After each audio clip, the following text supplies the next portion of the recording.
Slashing 10 years off your mortgage. Let's have a look. Hello everyone, Florian.heise here, and welcome to another episode of HeiseSays.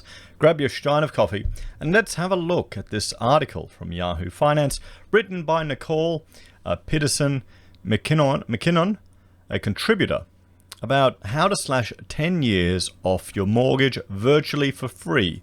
And you can't see the title, but there it is. So I thought it'd be worth having a look and just going through her suggestions. Because, well, a lot of people still have mortgages. I still have a mortgage. And I would love to learn ways to slash 10 years off your mortgage.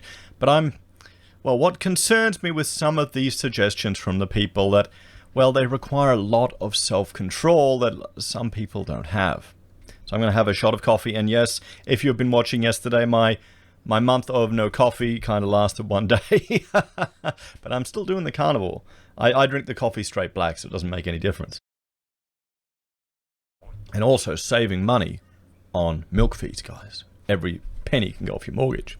So 2020 starkly, in some cases stressfully, showed us just how valuable is a fully paid off roof over our heads. Well, I think considering that about a quarter of people in the country right now are worried how they're going to pay their mortgage and their rent this year forward, she's right.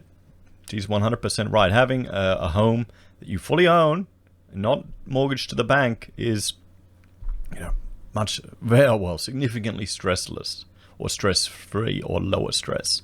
I mean, we were quite, I wouldn't say fortunate, I'd say thrifty in buying a fixer-upper, where we're putting up with a lot of, living that normal wives wouldn't put up with, because, we wanted a house that we could afford very cheaply.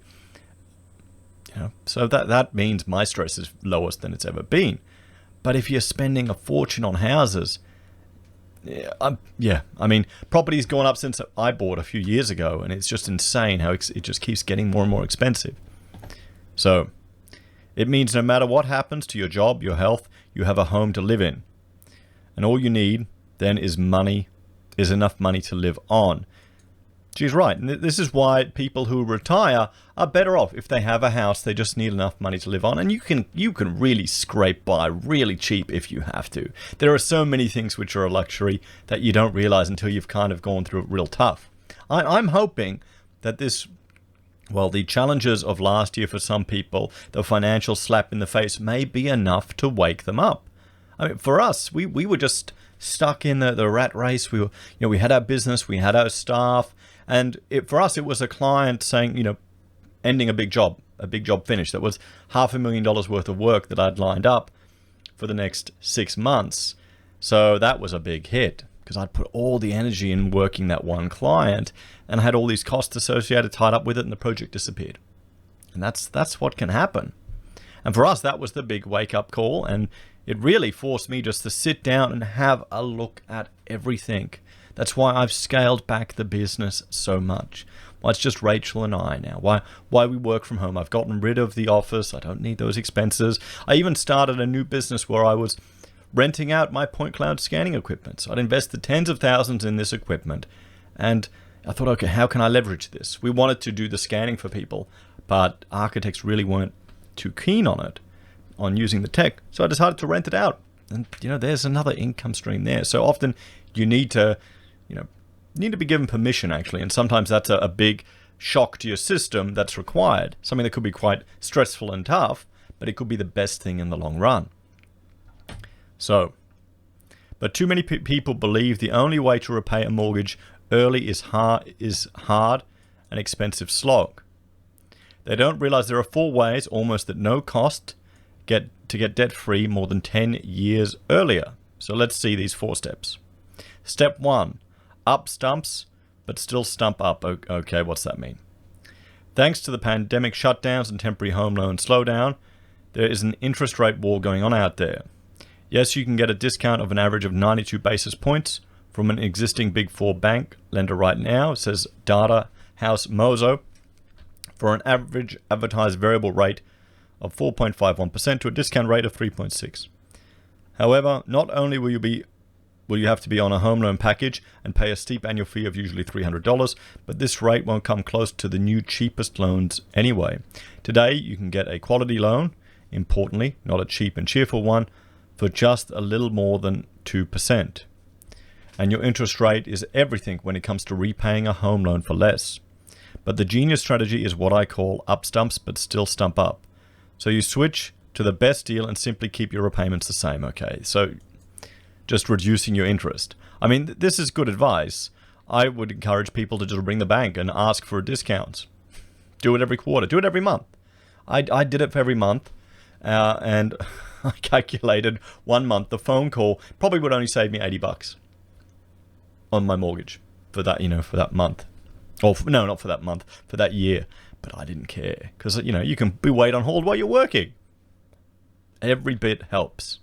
And we had one viewer who he jumped from one bank to the other, and they gave him $3,000 to go there, and he went back and they gave him another $3,000. So, that's something to consider. It doesn't hurt to make a phone call and ask. They're telling you always to ring up and tell them when you're in trouble. Well, ring up and say, half your clients, play it up a bit. The economy is going to shit. Half your clients aren't paying their mortgage. You should appreciate me. Give me a discount. You can try it. Can't hurt. So on a $400,000 loan, if you move from one of the big four banks, 3.6%. Yeah, but who's getting that? Discount rates to the 2%. You could, and keep the same repayment. You could pay $120,000. Okay, so yeah, that's good advice. That's the thing. A lot of people just are lazy. What this is addressing just the laziness of can't being bothered to shop around. Remember, it's a competitive market. Not really that competitive, but still it is. So shop around. So step 2, get the debt-busting secret weapon. So I like her first suggestion. I agree with this one. I agree with this one. So offset accounts are a magic little Aussie invention that let you use every dollar twice before its intended purpose and save you lots of lovely loan interest. Yes, and the thing with offset accounts, because I was wondering, why do they have these? What do they work? Because in reality, banks have the all money clause, so they can, at their will, they have the right to just combine all the money in your different accounts to settle debts and do what they need. So that's kind of why I would suggest making sure you have your savings, your emergency fund. Well, here's the question. This is a counter argument to this. She's saying put everything in an offset account to offset the interest. So if you sit on $30,000, again against a $400,000 loan, you'll save $66,000. Okay, now here the argument is to put everything, including your 6-month emergency fund, into an offset account, because then you're essentially earning whatever interest you're paying. So if you're paying 3% interest, you're earning that 3% off your mortgage. That's essentially what you're getting. You're saving that interest. And we did that. We had an offset account. Now, but the issue with that is the all money ins clause. If you're worried about your relationship with the bank and that they could, squeeze all your money together, or they want to get rid of you, something like that could happen, that is something you may need to consider. I'm not particularly worried about it, but, if it probably is something, if you want to have that money separate from that organization, keep your business banking separate from your personal banking, there's another thing to keep in mind.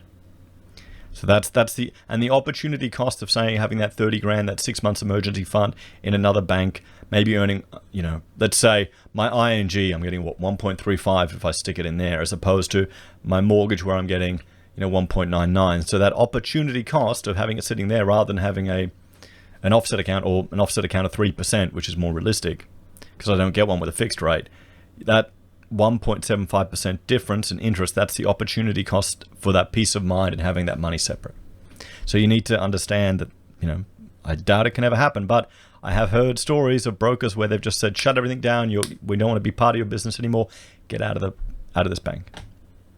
So step 3, use the bank's money to save you loan interest.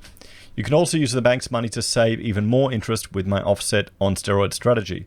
First, what you do is deposit your salaries for the month into an offset account. You can often have up to 10 and name each of them for total clarity on oh boy, really? Next, you put all your expenses through that month on a credit card with a long interest-free period. And finally, you shift the money out of the offset account to repay the card only when the bill becomes due. You get free money to save loan interest. If you can flush $10,000 in household salaries in this way through a credit card each month, so leave the amount in an offset, your savings will grow to $85,000 and your mortgage freedom date edges forward again from this and the last step to 3 years. Okay, so I really don't like this idea. I don't like this idea at all, because the problem is you're using a credit card and there's transaction fees associated with a credit card. Every time you use tap and go, you're paying a fee. Sometimes some banks will reimburse it, others will not. You may get up to 1%, 0.5%. There's a reason why MasterCard and Visa make so much good money. You're paying a fee there. So you've got to argue, okay, the potential for paying that fee, that's the transaction cost, could be 0.5% per transaction you make every month. That's something to consider. Also, there is the risk factor that if you don't have the willpower. If there's some people that have got a debt problem, that have just incurred too much credit card debt, they think, oh, I'll just put it on the credit card. It's fine. Tap and go, tap and go. Oh, buy this, tap and go. There's a psychological difference from when you tap with a card or spend with a card to when you actually hand over some money. It feels different. So, what was it? Dave Ramsey shares the story that when people go to a vending machine, if they use the tapper or the credit card as opposed to putting cash in, they make significantly higher purchases. So that's another risk to keep in mind. So it depends. I mean, there's some people, and I see them in the comments, they say, oh, use credit cards, use all the points to your advantage, all this stuff. But, I mean, that's also time and energy that you're spending managing that when you could do something else. Or here's the other thing, just don't spend the money. Don't spend the money. You know, why are you getting 10,000? What is this? What is it, 10 grand a month? Each month, $10,000 a month through a credit card. So I guess, I mean, how high are your household expenses then if you're burning through 10 grand a month? That's, well, I guess we're just much more frugal than the average household, because we wouldn't be that high. I'd have to check with Rachel. You know, but even that, I wouldn't want to run it all through. It would probably be a third at that with a household of 5 kids. And I wouldn't want to be running it all through the credit card either, because, well, there's transaction fees associated with that. I've literally just got rid of my credit card. I got rid of the personal credit card we've had for years. It was only I don't think I had a $500 limit, and we got a debit card. You know, we can use the credit facilities, but I still will use the FPOS to save those transaction fees, because those all add up. So I understand exactly why she's doing this, and I appreciate the suggestion. I'm concerned with the risk factor associated with it.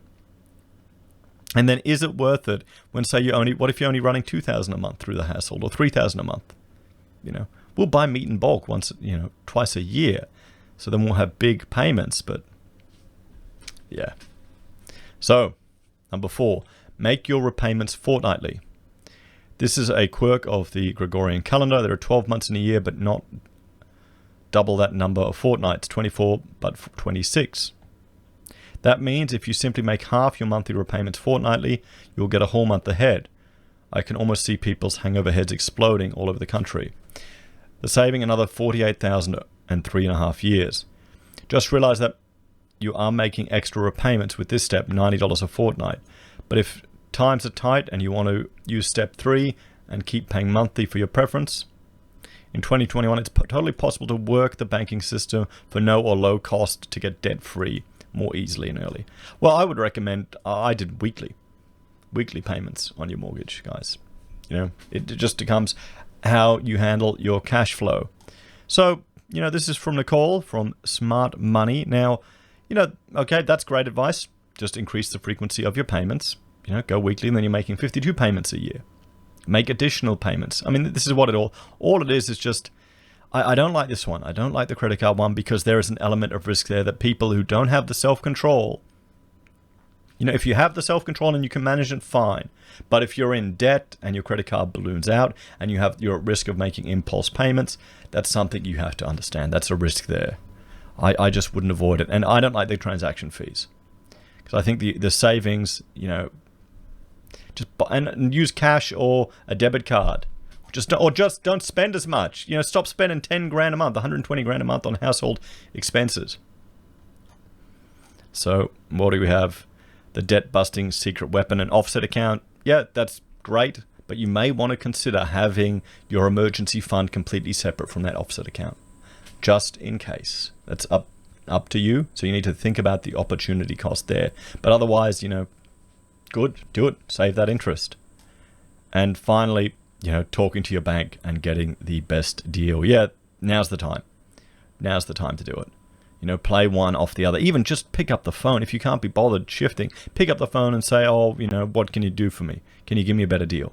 It'll get into the habit of asking for better deals and asking for discounts. So what do you think about these strategies? What do you reckon? I like step one. I'm a fan of it. Step two, we've taken advantage of that, for a couple of years.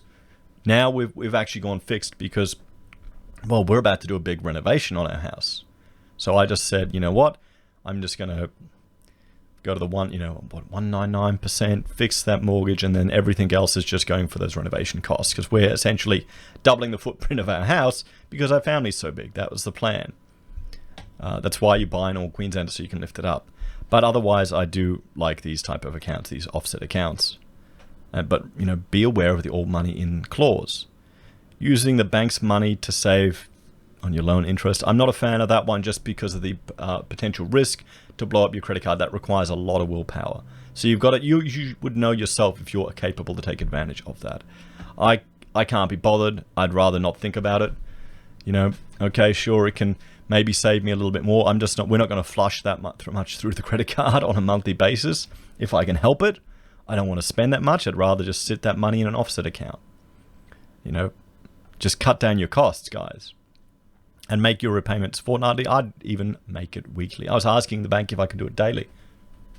I actually went into, when I really hit it hard, I did like a challenge, $5 every day, just of money, found money, pocket money here for stuff I find, If I sell some scrap metal, put that off the mortgage. If I don't have a coffee, just chuck that off the mortgage.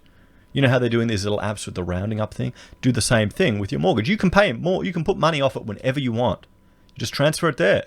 And just make a dent. And then all of a sudden you start seeing, oh, wait a minute, that's grown. There's $1,000 ahead, $2,000 ahead there, just in my little pocket money payments that I've done over a few months. And then you'll start building up, you'll be ahead on that. So there you go. So guys, what do you reckon? Let me know your thoughts and opinions on these suggestions. The one I'm only concerned about is using, credit card and trying to play the game there. I'm most worried about the transaction fees and people losing control. But otherwise, some good suggestions there, Nicole. Thanks, everyone. Please like, share, subscribe to the channel. If you're a fan and want to support the content I create here, there are a few ways you can. You can join us on YouTube or Patreon. Support us using our affiliate links at Amazon, eBay, Independent Reserve, or AussieBroadband. You can buy merch from HeiseSays, use Gold Pass from the Perth Mint, or support us via PayPal. Take care, everyone, and I'll see you next time. Bye for now.